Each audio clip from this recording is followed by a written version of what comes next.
ખાતે આવેલ કષ્ટભંજન હનુમાનજી મંદિર ખાતે આજે પવિત્ર સોમવારના દિવસે દાદાને અમરનાથની શિવલિંગની પ્રતિકૃતિ અર્પણ કરવામાં આવી. તો સાથોસાથ અલગ અલગ પ્રકારના વાઘા પહેરાવવામાં આવ્યા અને અલગ અલગ પ્રકારની ચીજવસ્તુઓનો અન્નકૂટ પણ કરવામાં આવ્યો હતો. સાળંગપુર આમતક બ્યુરોમાંથી ચિંતન વાગડિયાનો એક વિસ્તૃત અહેવાલ. સાળંગપુર ધામથી કષ્ટભંજન હનુમાનજી મંદિર ખાતે શાસ્ત્રી સ્વામી હરિપ્રકાશ દાસજી અથાણાવાળાની પ્રેરણાથી તેમજ કોઠારી વિવેક સાગર દાસજી સ્વામીના માર્ગદર્શન તળે શ્રાવણ માસના પવિત્ર સોમવાર નિમિત્તે શ્રી કષ્ટભંજન હનુમાનજી મંદિર ખાતે અમરનાથની થીમનો શણગાર કરવામાં આવ્યો હતો. દાદાને સિંહાસને અમરનાથ શિવલિંગની પ્રતિકૃતિ બનાવવામાં આવી હતી. 5:45 કલાકે શણગાર આરતી પૂજારી સ્વામી અથાણાવાળા દ્વારા કરવામાં આવી હતી.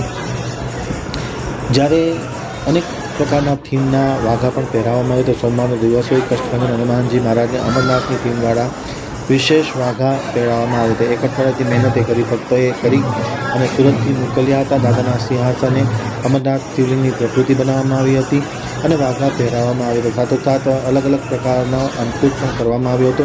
સંગીતમય શૈલીમાં સુંદરકાંડના પાઠનું દૈનિક મારુતિ યજ્ઞ સહિતના અનેકવિધ કાર્યક્રમો પવિત્ર શ્રાવણ માસ દરમિયાન યોજાઈ રહ્યા છે, એમ શાસ્ત્રી સ્વામીએ આમતક ન્યૂઝ સાથેની વાતચીતમાં માહિતી આપતા જણાવ્યું.